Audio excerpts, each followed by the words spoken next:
മലയാള സിനിമയിലെ പ്രശ്നങ്ങൾ പഠിക്കാൻ സർക്കാർ നിയോഗിച്ച ഹേമ കമ്മിറ്റി റിപ്പോർട്ടിന്റെ അടിസ്ഥാനത്തിൽ രജിസ്റ്റർ ചെയ്ത എല്ലാ കേസുകളും അവസാനിപ്പിച്ചതായി പോലീസ്.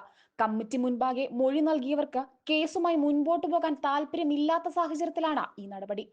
ഈ വാർത്ത ഷെയർ ചെയ്തുകൊണ്ട് നടി പാർവതി തിരുവോത്ത് സോഷ്യൽ മീഡിയയിലൂടെ രൂക്ഷമായ വിമർശനം ഉന്നയിച്ചിരിക്കുകയാണ്.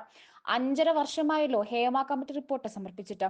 എന്തെങ്കിലും തീരുമാനമായോ എന്നാണ് പാർവതി മുഖ്യമന്ത്രിയോട് ഇൻസ്റ്റഗ്രാം സ്റ്റോറിയിലൂടെ ചോദിച്ചത്. എന്തിനായിരുന്നു ഹേമ കമ്മിറ്റി രൂപീകരിച്ചത് എന്നതിൽ ഇനിയെങ്കിലും ശ്രദ്ധ കേന്ദ്രീകരിക്കാമല്ലോ അല്ലേ? സിനിമാ മേഖലയിൽ ആവശ്യമായ നിയന്ത്രണങ്ങളും മാറ്റങ്ങളും കൊണ്ടുവരാനുള്ള നയങ്ങൾ രൂപീകരിക്കുക എന്നായിരുന്നല്ലോ ആ കമ്മിറ്റി സമർപ്പിച്ച റിപ്പോർട്ടിന്റെ ലക്ഷ്യമല്ലേ? അതിന് എന്താണ് മുഖ്യമന്ത്രി ഇപ്പോൾ സംഭവിക്കുന്നത്? വലിയ ധൃതിയൊന്നുമില്ല കേട്ടോ. റിപ്പോർട്ട് സമർപ്പിച്ചിട്ട് ആകെ 5.5 വർഷമല്ലേ കഴിഞ്ഞിട്ടുള്ളൂ? പാർവതി ചോദിക്കുന്നു. ഹേമ കമ്മിറ്റി റിപ്പോർട്ടിന്റെ അടിസ്ഥാനത്തിൽ 35 കേസുകളാണ് പോലീസ് രജിസ്റ്റർ ചെയ്തിരുന്നത്. ഇതിൽ ആദ്യഘട്ടത്തിൽ 21 കേസുകൾ അവസാനിപ്പിച്ച് പ്രത്യേക അന്വേഷണ സംഘം കോടതിയിൽ റിപ്പോർട്ട് നൽകിയിരുന്നു. മുൻപ് മൊഴി നൽകിയ ഭൂരിപക്ഷം പേരും കേസുമായി മുൻപോട്ടു പോകാൻ താല്പര്യമില്ല എന്നാണ് അറിയിച്ചത്.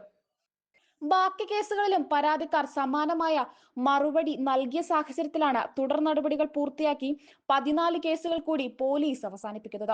ഹേമ കമ്മിറ്റി റിപ്പോർട്ട് സമർപ്പിച്ച് ഏറെ വർഷങ്ങൾക്ക് ശേഷം അതിലെ വിവരങ്ങൾ പുറത്തു വന്നതിന് പിന്നാലെ തങ്ങൾക്കുണ്ടായ ദുരനുഭവങ്ങൾ വെളിപ്പെടുത്തി പരാതിയുമായി പലരും രംഗത്ത് വന്നിരുന്നു. ചില മൊഴികൾ ഞെട്ടിപ്പിക്കുന്നതായിരുന്നു. റിപ്പോർട്ടിലെ വിവരങ്ങൾ പുറത്തുവിടുന്നതിനെതിരെ ചിലർ കോടതിയെ സമീപിക്കുകയും ചെയ്തിരുന്നു. പരാതികൾ കൂടിയതോടെയാണ് അന്വേഷണത്തിനായി പ്രത്യേക സംഘത്തെ നിയോഗിച്ചിരുന്നത്.